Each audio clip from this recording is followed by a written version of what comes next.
আপনার তো ম্যানেজ নেই।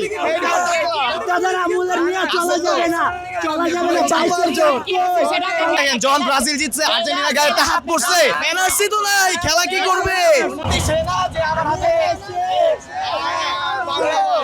এটাই কিন্তু সেই পাবলিক যে লিসেন বাংলাদেশ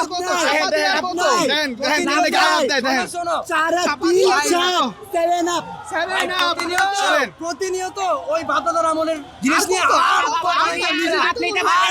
আর্জেন্টাইন সমর্থকদের দেখেন, জন ব্রাজিল জিতছে, আর্জেন্টিনা গায়ে একটা হাত পড়ছে, ধাক্কাটা দেখেন, এনার্জি তো নাই, খেলা কি করবে? জানো সম্পত্তি নিয়ে 26 তারিখ দেখা হচ্ছে। আমাদের একটা ম্যাচ বাকি আছে, আমাদের একটা ম্যাচ বাকি আছে। দেখা যাবে কি গায়ে হাত হয়, দেন কেন? আপনার তো দেখা ম্যানেজ যাবে নেই। বাপদাদার আমলের নিয়ে চলা যাবে না, চলা যাবে না, বাইশের জোর।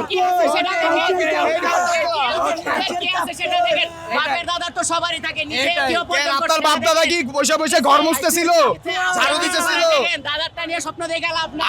দাদা 4 বিয়ে করছে, আপনিও 4 বিয়ে করতে পারবেন কিনা এটা দেখেন না। দাদা 4 বিয়ে করছে, এটা নিয়ে গ্রামে বড়াই করে লাভ নাই। ভাই আমার লাগে না ভাই, আমার ভাই ন্যাচারাল। হ্যাঁ ভাই ঘুমাইলাম, আমরা বুয়া।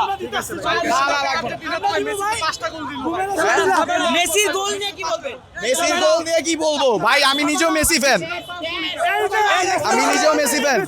না না wait wait wait, no head no head no neck. আই মিয়া খারাপ মিয়া, চুপ করেন মিয়া, এটা আগে করতে আছে। মেসির গোলগুলো নিয়ে কি বলবেন? মেসির গোল ঠিক আছে ভাই, পারফেক্ট ভাই, আমি নিজেও মেসি ফ্যান। এই যে আর্জেন্টিনার প্রতি আমার হেট নাই, বাট এরা আমারে যা করতেছে ভাই, ওদের টাইমে আমরা কেউ এরকম করি না। হ্যাঁ মানছি ভুয়া, বাপ দাদার সম্পত্তি, এখন নিজেকে সম্পত্তির উপরে এতই অহংকার যে ব্রাজিলে ধাক্কা ধুক্কা দিয়ে সরাইতেছে। গোল খাইলো অস্ট্রিয়া,